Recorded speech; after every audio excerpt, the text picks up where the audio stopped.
gosh, everybody, welcome to the show. Today's going to be super fun because I am bringing on one of you guys, one of my loyal podcast listeners, to have some free coaching. So today we're going to be talking with Stacey Turner. She is on to ask her question and to get some coaching with me.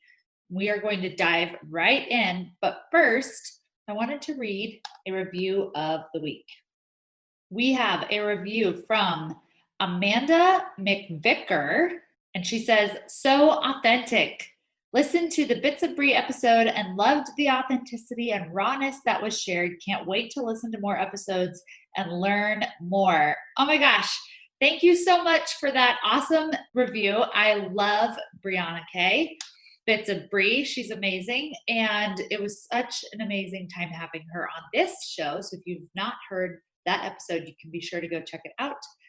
And then if you guys have not left me a 5-star review, go ahead and go leave one, because I will be reading a review of the week and shouting all of y'all out for showing me that love. Thank you so much. So without further ado, let's dive into today's coaching session.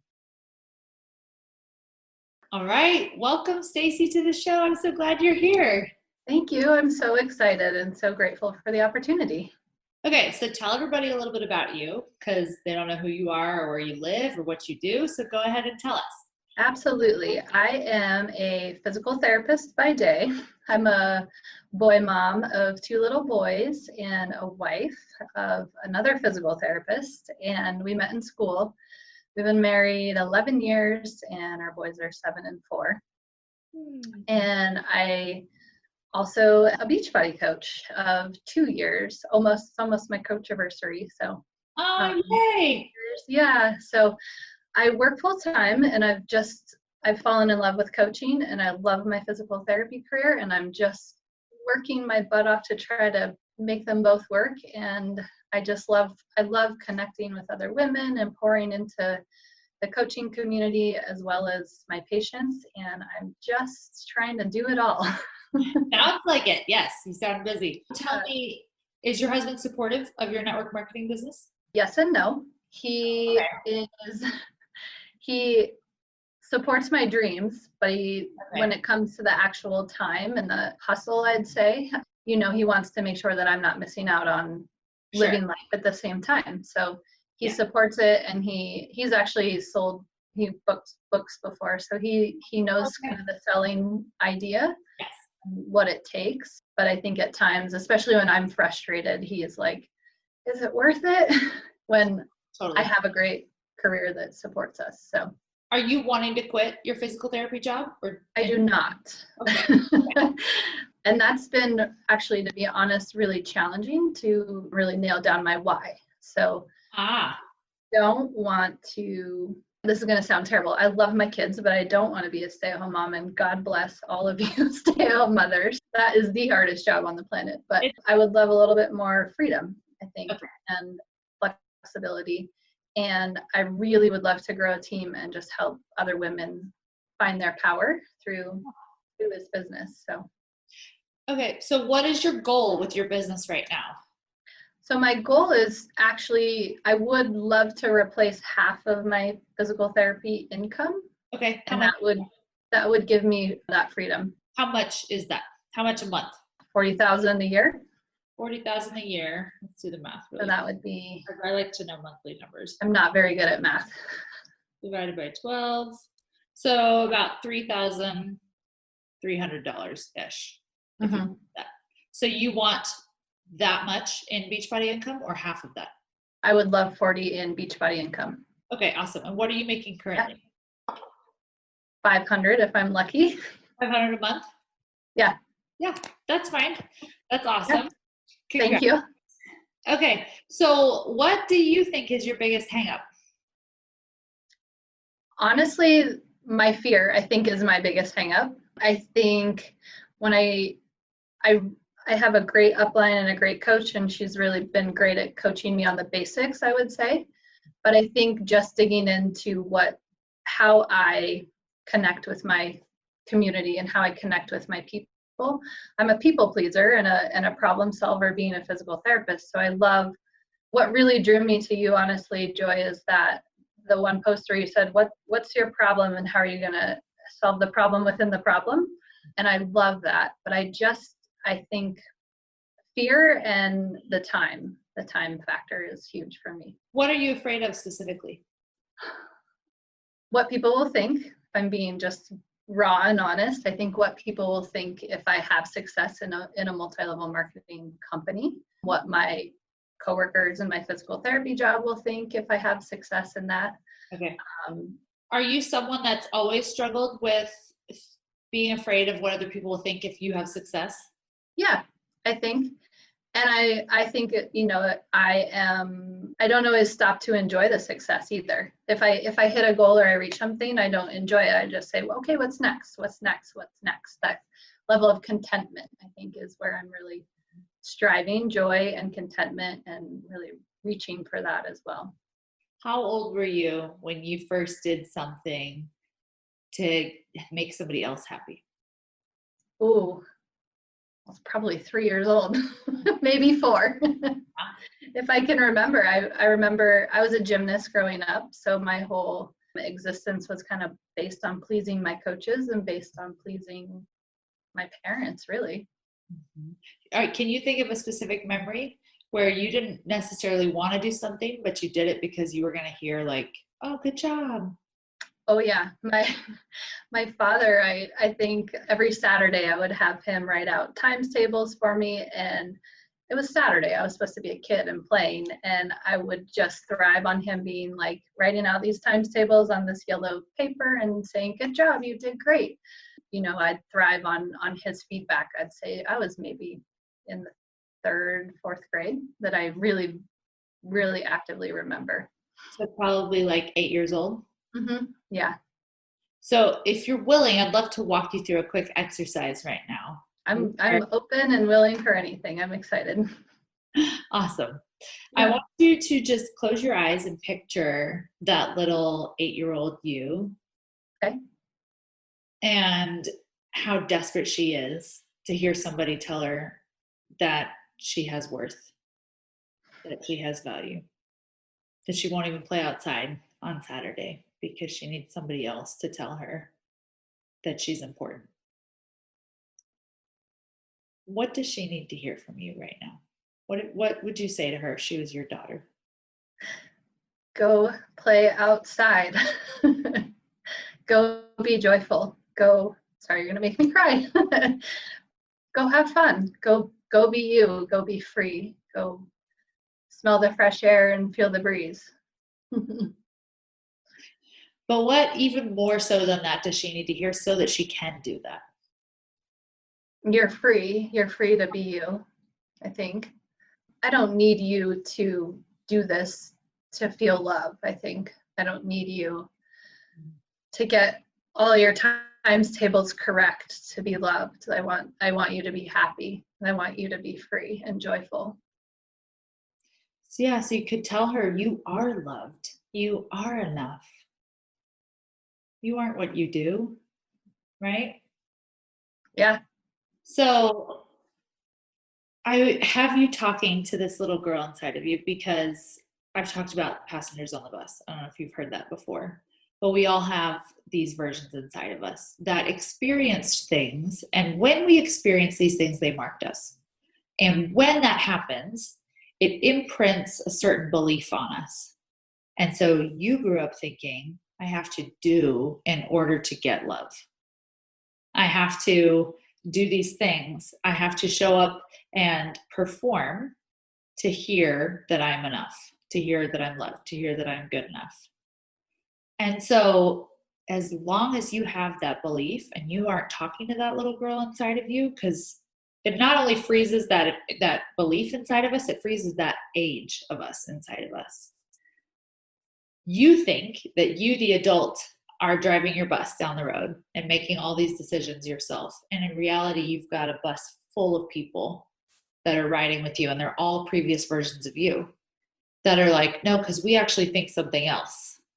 And when you start to make a decision with your life, or when you try to show up a certain way on social media, you've got an 8-year-old that says, no, because we have to do to get love. So we're going to go this way. And so until we can acknowledge those people, those passengers, and start talking to them and having conversations with them and giving them the love that they need, we will continue to self-sabotage. We will continue to keep showing up the way that we've been showing up because they're going to take over, whether we want them to or not.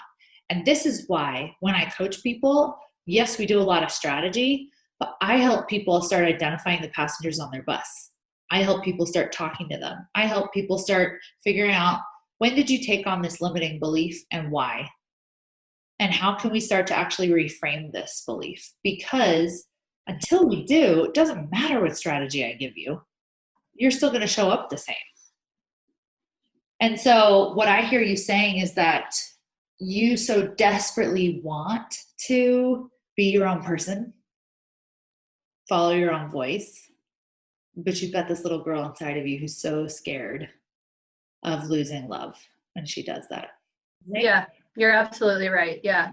I think I've attached doing and my to-do list to being loved, and not just loving myself from the inside, for sure. Absolutely. Do you think that you could take time every day to talk with that little passenger on your bus? Yes. That is, if I do anything every day, it is my PD. I love my PD time, and I've been really working on it, but I feel blocked, essentially. I feel like I need a catalyst, or I'm just struggling. Yeah. So taking time to talk to her and acknowledge her and tell her what she needs to hear, which is, you are loved, you are enough, you don't need to do, right? And calming her down will then allow you to actually tune into your own intuition more. Because right now, what I hear you saying is that you can't even figure out what you really want because your head is so full of all these past beliefs and passengers and things, and you're like, I can't even figure it out. So that's absolutely it. And I think I've been afraid. I'm afraid, I think, to admit that I want to grow a great, amazing team with Beachbody, because I've worked so hard to be a physical therapist, or to be a certain person and to be a certain work, because that has defined me for so long. And I'm basically feel like I'm rewriting my story. When I talk to a really good friend, she's like, when you talk about Beachbody, you have so much joy, and I can hear it in your voice, but I've been just so afraid to go for it, I guess. Because of fear of what other people will think. Yeah. Mm-hmm. Yeah. Do your coworkers know that you're working this business? Not very many of them. I have a few who have joined me as customers, but I don't openly talk about it, and it's very uncomfortable. Are they all following you on Instagram or social media? Maybe half. I don't seek them out. Correct. But if you showed up loud and proud on social media, you're still afraid to do that? No, I'm not afraid to do that. Okay. So then where is the fear? You think the fear is showing up in lack of action?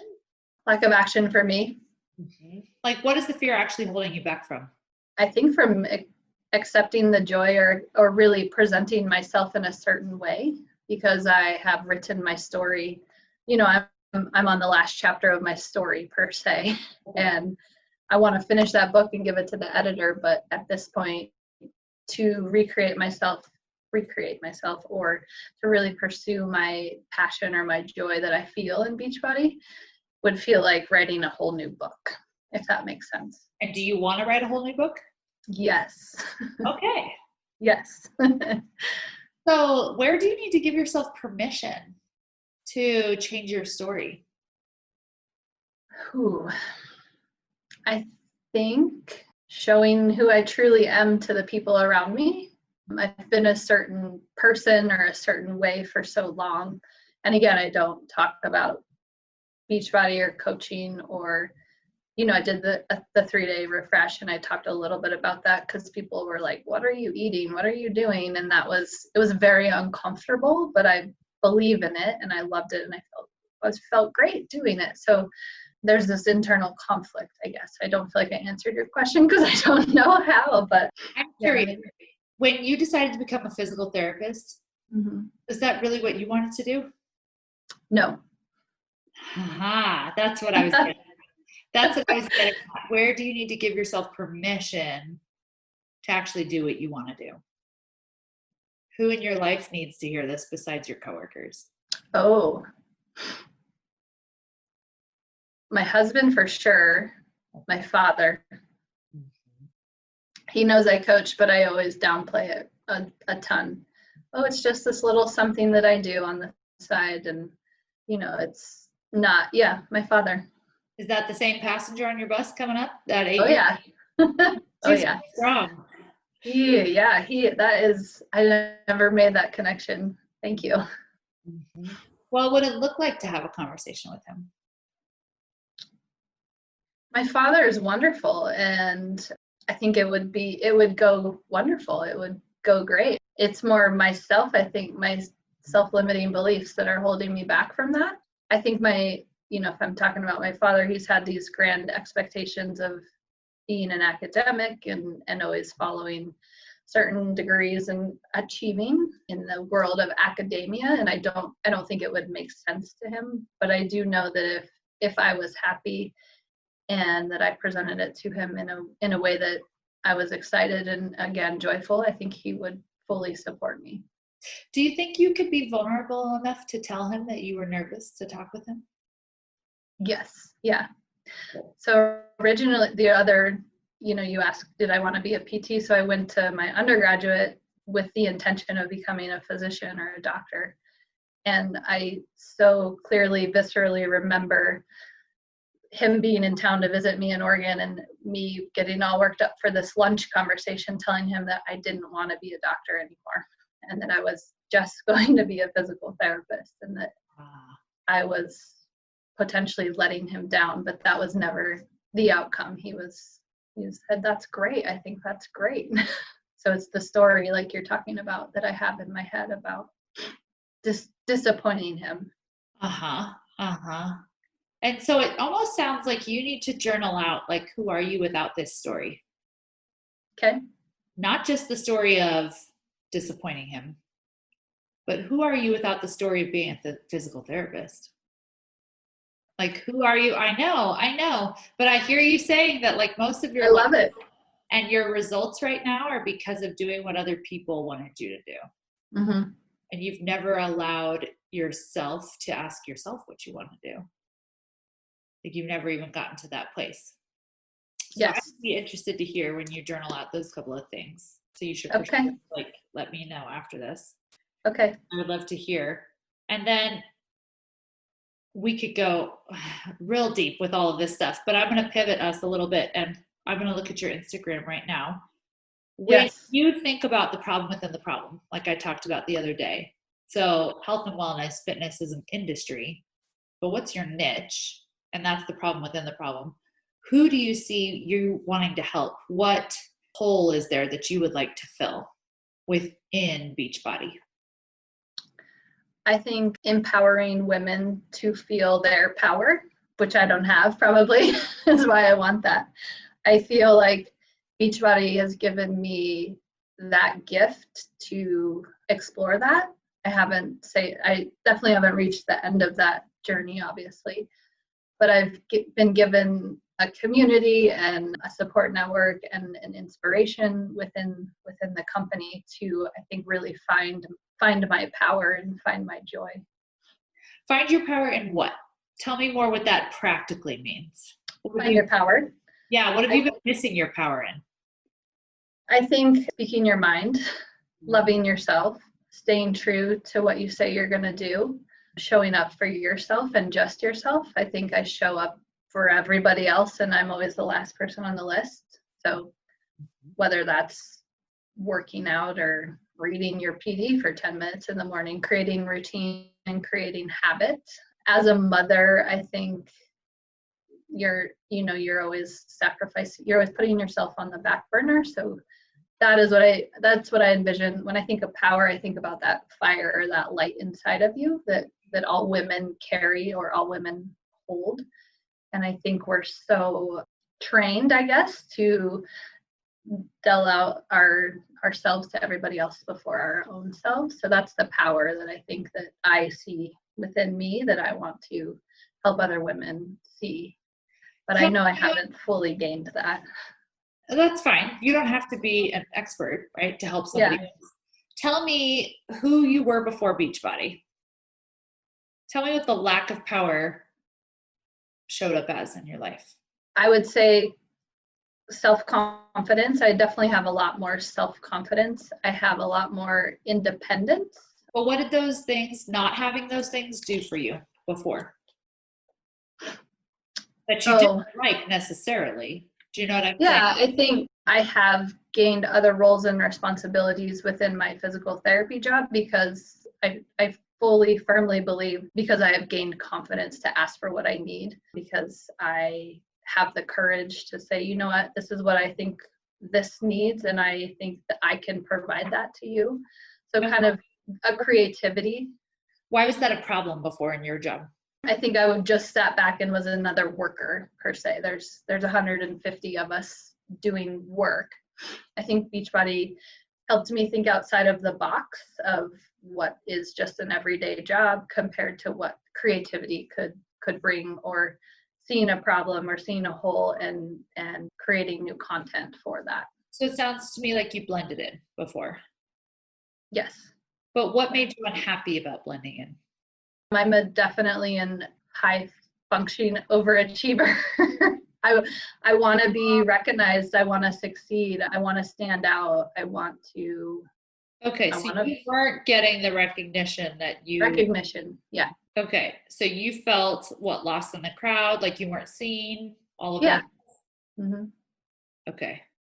And did it show up in other ways in your life too, like in your marriage, with your kids? Yes, yeah. I think my communication was much better with my husband. I also felt happier and more content in my marriage because I was actually taking care of myself. It's silly, but it's real. I think those 30 minutes of I am doing this, like, you have to feed the kids breakfast. This is my time, just really delineating something for me. And I think, I very vividly remember this conversation with my husband about, my son was about 8 to 10 months old, and my husband's got all kinds of hobbies, skiing, hiking, all the kinds of solo activities. And he said, I'll watch our son, go do whatever you want to do. And I literally sat there and I was like, I don't know who I am anymore. Yeah, I don't even know what I like to do. I could go to Target, but that seems really shallow. Yeah. But at the same time, I never would allow myself to accept that. And now I'm like, heck yes, I'm going to Target for 40 minutes by myself. And that is something I like to do. I would judge myself for that. So it sounds like you definitely have more self-love. Yes. What did, as an overachiever who wants recognition, what did that do for you when you got that? It did not fill my cup I wanted to. But let's say, when you have gotten it, what does it actually do for you? Even now with Beachbody, what does that recognition do for you? I feel happy. I feel excited. It motivates me. It motivates me to do more. I feel like I'm in a pickle right now where I have too much on my plate right now that I'm basically imploding. I'm in the taking away phase right now. And this is like a couple, 2 weeks realization. And I think as an overachiever, to me, when I conquer something, I'm like, okay, let's add one more thing. Okay, let's add one more thing. Okay, let's add one more thing. Okay. If that makes sense. Uh-huh. Because you're constantly looking for outward validation that you are enough. And so if you're not busy, if you're not overloaded, if you're not unhappily, productive, then you're not enough. That sounds exhausting. I am exhausted. I sleep well at night, but I am exhausted. I am emotionally exhausted. It's taking the time to give that recognition to your passengers on your bus and to yourself, right? Because we have to start giving ourselves that recognition rather than waiting for people outside of us. Because if we're waiting for people outside of us, we'll constantly strive and drive ourselves into the ground instead of giving ourselves that recognition. Now, the reason I'm asking you all these questions about achievement and stuff is because I'm helping you with your bio right now, whether you know it or not. So I'm asking you because I Thank need you. to know in your words what the lack of recognition as an overachiever. Were you bored as an overachiever? I don't think you were bored. It almost sounds like you were what as an overachiever before at your job? Sad? Like what's the word to describe it? Numb. Hmm. I felt numb. I didn't feel sad because I felt, I guess something, I've been doing a lot of reading of Brene Brown, and something that I really love about her work is that happiness is moments and joy is essentially that light and that freedom. So I would say that when I achieve, I feel happy, but that's a snapshot. That's not joy. That's not real, true joy. So when I have that recognition or I have that approval from my current boss, or when I have those snap moments of like, you're great, that's happy. I feel happy. I do feel that is in it, and it's out. It's not contentment or joy. Those are the two words that I'm really leaning into. That's because right now, if you're a vase, right, we'll compare you to being a vase. You've got holes in your vase, which are all those passengers on your bus. And so when something comes in, it goes right back out.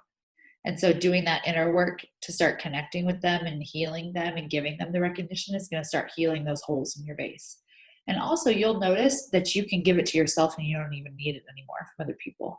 So I would love to see what if, based on this conversation and you realizing like you've always been overachieving for other people and that it's made you unhappy, what if you decided to fill that hole in Beachbody and say like, this is the community that I want to serve, is overachievers who are ready to stop striving for everybody else and start learning how to get that excitement and joy and feeling of enoughness from themselves. Like, what if that was your promise of like, whatever team you build, right? Whatever community you build, that's your thing. That's what like yes, you've got Beachbody products, but your big mission is that you want to help other overachievers have to stop striving. Like they get to learn how to stop striving with you and to actually rest and have fun and experience their life. Yes, So I love that. I was thinking of your like I help statement. So what if you said something about like I help numb overachievers find impact and excitement again? I love that. Totally. That just makes you sound different from everybody else. Now you don't sound the same as everybody else. Right. And you're going to speak very clearly to those people that are feeling that way. I love that. I'm so grateful. Yes. And I think then it'll almost translate to when your coworkers ask about it. It's easier to talk about because now it's not just Beachbody. Now it's right. Because I lived my whole life being this overachiever and I was so numb and exhausted from it. It was ruining my life. And now I created a way to help not just myself, but other people get past that. Does that make the mission a little bit bigger and more personal at the same time? Yes, absolutely. And I think, we talk about in this business, find your why. And I'm like, I don't want to get rid of anything, but I do at the same time, right? Like you hear, I want to, I don't know. I just want to help, but I need to help myself first. And I do think a big part of our mission is always teaching what we need to know and what we need to learn. Yeah. So it would make complete sense. Yes. Yeah. I love it. Thank you, Joy. I'm excited for you, of course. Let me know when you do this journaling and stuff. And then when you think about that being like your I help statement and how you want to help people with this in particular, the next step I always help people with is their pillars for their actual specific brand. So it's like, figure out your pillars that are going to make you different than everybody else. And so since you're going to want to talk about overachievers, not having to overachieve, that can translate into one of your pillars. So health and fitness will be a pillar, and Beachbody is a subtopic of that, right? probably entrepreneurship, right? Working for yourself could be another pillar, right? You can talk about that because you obviously want to talk about the business to bring on business builders. Yeah. And why couldn't you talk to, I don't even know what a good pillar name would be for all of this. Maybe you have one that came to mind, but something with like achieving and being able to find joy in all of that instead of living for that moment to moment happiness that keeps us running ragged. Joy within achievement, I think, maybe something along those lines. Yeah, you can play with it and think about it. Yeah. But just think about, okay, so when I think about my business as a whole, these are the main things that I'm going to talk about. And these are the main things I'm going to help people with. It makes it a lot easier when someone's like, what do you do?